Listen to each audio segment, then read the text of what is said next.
నమస్తే, నేను మీ సతీష్. టీడీపీ నేత, విజయవాడ ఎంపీ కేశినేని నాని, ఆయన కుమార్తె కేశినేని శ్వేత ఈ రోజున ఏదైతే తెలుగుదేశం పార్టీకి రాజీనామా చేస్తూ ప్రకటన చేశారో అది ఏపీ రాజకీయ వర్గాల్లో చాలా విస్తృతంగా చర్చ జరుగుతూ ఉంది.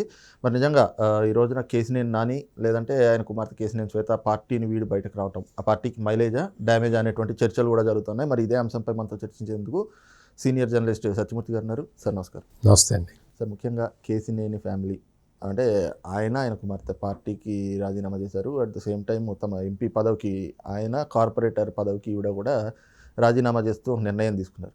ఈ నిర్ణయం మరి తెలుగుదేశం పార్టీకి మైలేజా లేకపోతే డ్యామేజ్ అనుకోవచ్చా? ఇప్పుడు తెలుగుదేశం పార్టీ పెట్టిన తర్వాత ఇప్పటి వరకు కూడా కొన్ని వేల మంది రిజైన్ చేశారు. దీనికి ఎందుకు ప్రాధాన్యత వచ్చింది అంటే, ఇప్పుడు మీరు చెప్పిన ఈ 2 రాజీనామాలకి ఎందుకు ప్రాధాన్యత వచ్చింది అంటే, వైఎస్ఆర్ కాంగ్రెస్ పార్టీ వీటిని విపరీతంగా ప్రచారం చేస్తున్నది. వాళ్ళకి ఏంటంటే వైఎస్ఆర్ కాంగ్రెస్ పార్టీ మొత్తం ఖాళీ అయిపోతున్నది. ఎమ్మెల్యేలందరూ అసలు నిలబడే పరిస్థితి లేదు. ఆ రాజకీయ పరిస్థితుల్ని వాటి చక్కదిద్దుకోవటం వాళ్ళకి సాధ్యం కావట్లే. ఈ నేపథ్యంలో తెలుగుదేశం పార్టీ మీద ఏదన్నా బురద వేయాలి అని వాళ్ళు బాగా అసలు విపరీతంగా ఆలోచిస్తూ ఉన్నారు.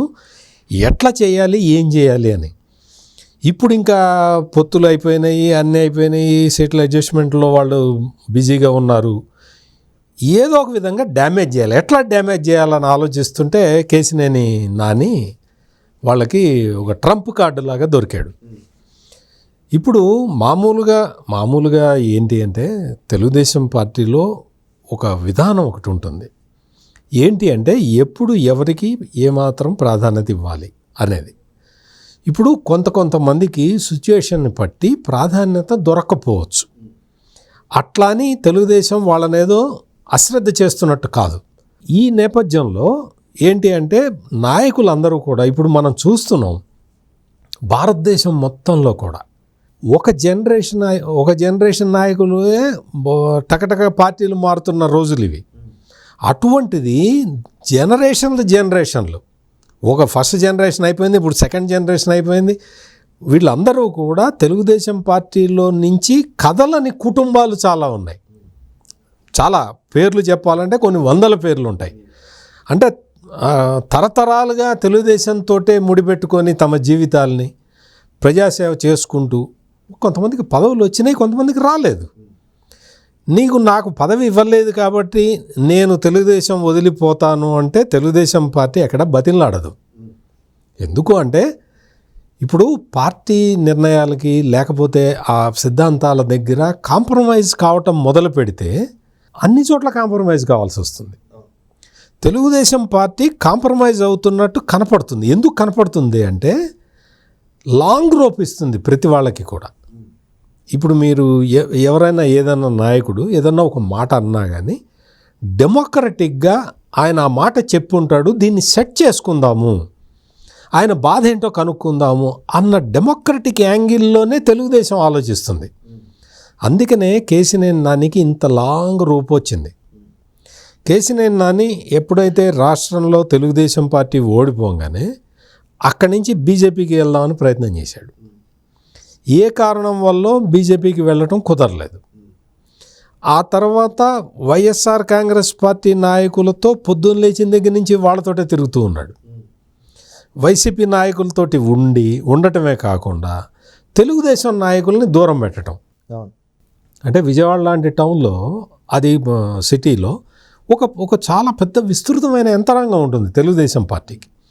అందరినీ కలుపుకెళ్ళాలి, లేకపోతే అందరికీ దూరంగా ఉండాలి. నువ్వు అట్లా కాకుండా నువ్వు కొంతమంది వైఎస్ఆర్ కాంగ్రెస్ పార్టీ చెప్పిన వాళ్ళకి నువ్వు ప్రాధాన్యత ఇచ్చుకుంటూ, తెలుగుదేశం పార్టీకి పనిచేస్తున్న వాళ్ళని దూరం పెట్టుకుంటూ, వాళ్ళ మీద కేసులు పడితేనేమో వెళ్ళి ఇడిపించటం, వీళ్ళ మీద కేసులు పడితేనేమో వెళ్ళి అసలేం జోక్యం చేసుకోకుండా, ఇటువంటివి. అంటే కేశినేని నాని ఇవన్నీ చేశాడని కాదు నేను చెప్పేది. ఏ నాయకుడైనా కానీ ఈ విధంగా ప్రవర్తిస్తూ ఉంటే పార్టీ ఎల్లకాలం చూస్తూ ఊరుకోలేదు. చంద్రబాబు నాయుడు ఆయన ఏంటంటే అన్ని పార్లమెంటు సెగ్మెంట్లలో ఒక రా కదలిరా అనే ప్రోగ్రాం పెట్టుకొని దీనికి పార్టీని స్ట్రెంగ్తన్ చేయాలి అని ఆయన ఏదో ప్లాన్ చేసుకున్నాడు. నీకు ఆ ప్లాన్ నచ్చకపోవచ్చు, నువ్వు జన సమీకరణ చేయాలి అంటే నీకు మనసు ఒప్పకపోవచ్చు. నాకు జన సమీకరణ చేయటం వల్ల నాకేంటి బెనిఫిట్ అని నువ్వు ఆలోచిస్తే ఆలోచించి ఉండొచ్చు. చేసే నాయకులను కూడా చెడగొడితే ఎట్లా? ఈ పరిస్థితుల్లో ఈ కారణంగా ఏమైంది అంటే తెలుగుదేశం పార్టీకి కేశినేని నానికి గ్యాప్ పెరిగిపోయింది. 2-3 సార్లు చెప్పి చూశారు, వద్దు తప్పు అట్లా చేయొద్దు, కలుపుకెళ్ళు అని చెప్పి చూశారు.